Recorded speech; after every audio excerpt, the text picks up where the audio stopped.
Hey, how you doing here, Officer J? I want to tell you guys a little quick story about this one time where we had to arrest this guy. He was attempting to drown his wife. So it was around 4:30, 4:45 when the call comes out. And so shift change for us at that time was around 5 a.m.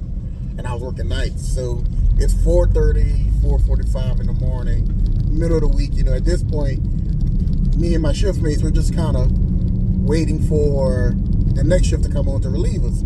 So, we normally don't get that many calls in that same time frame. But normally we do get a call. It's normally like an alarm call, somebody leaving their house, headed to work, forget to set the alarm, and their dog, or they set it off, or, stuff like that. Or somebody just getting to work, like a gas station, they're opening it up for the first time. And, they're just opening the door. But we don't really get too many serious calls, especially at that time in the morning, middle of the week. So we get a call from this little girl saying that her dad is beating her mom and attempting to kill her. We don't know all the details. We just know it's a domestic disturbance. So we drive over there. We get there. The door is halfway locked, We can hear the little girl screaming from the bedroom, get off my mom, or whatever. So at that point, we have extenuating circumstance. We hear somebody screaming. So I kick the door in. And then we just follow the screams to a bedroom. Now, we get in there. We see the little girl standing in the bedroom. This is a trailer house, by the way. So this is the master bedroom where the bathroom is built, into the master bedroom. So we get into the master bedroom. We see the little girl standing by the bed screaming, oh my God, he's trying to kill her. Little girl's like 19 years old at the time. And the guy, you can see the guy and his wife are in the bathroom, and he's actively like dunking her in the water. And he's just screaming, you're full of sin, I'm trying to baptize you. Now we've dealt with this guy multiple times. He gets high off of narcotics all the time. So, we grab him, and he instantly just tries to go back to her. So we grab him, he goes off. Dude has this huge makeshift axe, like just sitting right next to it. I don't know if it was just there, or if he had planned on using it, whatever, with his wife or whatever. So we get him, we grab him. He goes for the axe. He ends up catching a boot to the chest, falls in the tub. Now he's soaking wet. Now we have to get in the tub with him and wrestle him. But after everything's said and done, we wrestle him, we get him in cuffs. We bring him to the car. And the guy's like, man, she's full of sin. He's telling us the exact same thing they were saying. I was just trying to baptize my wife, like, bro, you can't baptize. Like, what are you doing?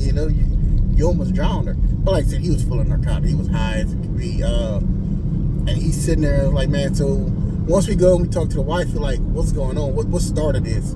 And she's telling us like, he just woke up crazy like this. Like he woke up everybody in the house on school night, like kids and all. I think they had 2 or 3 kids. This was a few years ago, so all the details are a little fuzzy. Not fuzzy. All of the details aren't really commentary, but the main details are there. But I think there's like 2 to 3 kids, all school age. So he's waking up everybody in the house, saying, oh, you guys need to do your homework. And they're like, dude, it's like 3 o'clock in the morning. Why are you trying to make us do homework at 3 o'clock in the morning when we have school? But she's like, look underneath the sofa. Like, not even the sofa cushion. So we look under the sofa cushion. There's a pizza box. I'm like, oh, you guys put like empty pizza boxes underneath the sofa cushion? She's like, it's not empty. And so I open, what do you mean? So I open the pizza box, and there's an entire fish inside the pizza box. I said, at this point, I'm like, what is going on? I'm like, I have no idea what's going on. This story might sound confusing to you guys, but it was extremely confusing to me on scene. I'm like, I came in for domestic disturbance.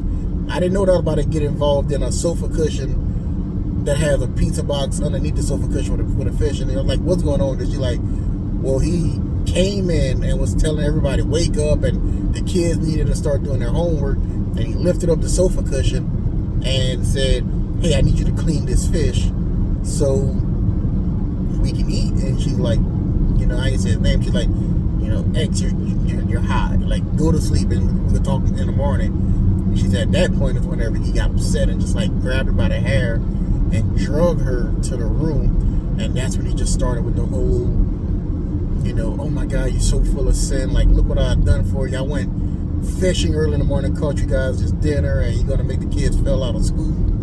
All this good stuff.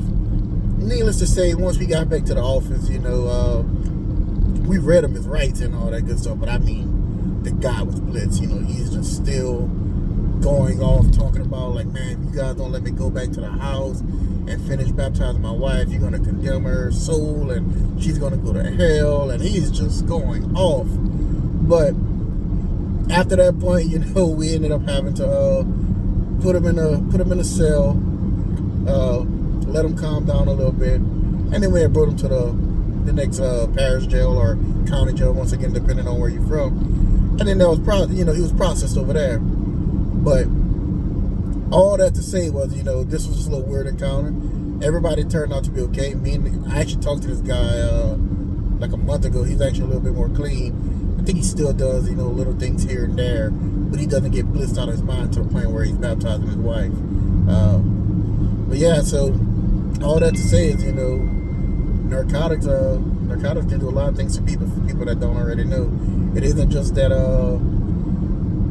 mellow feeling or that laid back feeling. Like, sometimes it'll get people blissed out of their mind. Most of you guys know that, but there's some people that watch these videos that don't exactly know the effects of some of these illegal narcotics, but it'll have you seeing things, it'll have you doing things, it'll have you seeing people that aren't there, or people that were there. You kind of remember things slowly, like, as in, we've had instances where somebody had like a 20-minute lag. You would tell them something and they're just sitting there blank faced, and then like 20 minutes later, it's like what you told them 20 minutes earlier, it's just starting to process in their brain, and they're talking like, bro, what are you talking about? Like, yeah, you was just saying this, and it's like, I said it like 25 minutes ago. What do you mean? But yeah, like I said, you guys like and subscribe, and we'll have more stories for y'all.